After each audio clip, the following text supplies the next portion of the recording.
كل يوم يجي لي ولد او بنت يتدربوا معايا، ولما باجي اساله واقول له هو انت سوقت قبل كده، يقول لي اه انا نزلت اتمرنت مع بابايا او مع اخويا او مع صاحبي وكده. طب ما كملتش معاه ليه؟ يقول لي عشان وهو بيدربني كان بيتعصب عليا، كان بيشخط فيا، كان خايف وكان متوتر بشكل كبير جدا، او واحنا ماشيين مع بعض حصل موقف قدامي فانا ما عرفتش اتصرف، هو كمان ما عرفش يتصرف وعملنا حادثه وعملنا مشكله كبيره جدا في الطريق.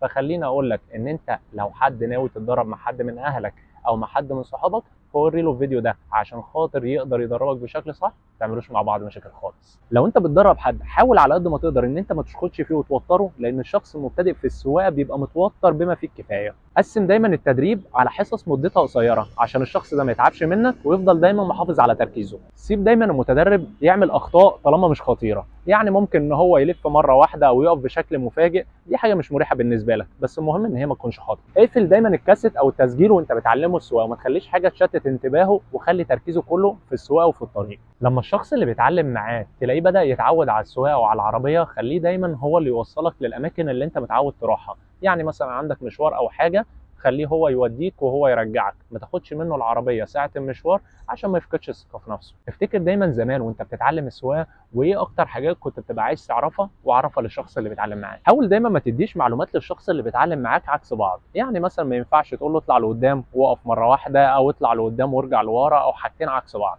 دايما اديله اوردر واحد ومعلومه واحده عشان يعرف يعملها بشكل كويس. لو اضطريت تتدخل بسبب ان هو عمل حاجه غلط ويحصل مشكله في الطريق، فتدخل بس وانت محافظ على هدوءك، يعني ممكن تلف منه الدركسيون او ترفع الهاند بريك.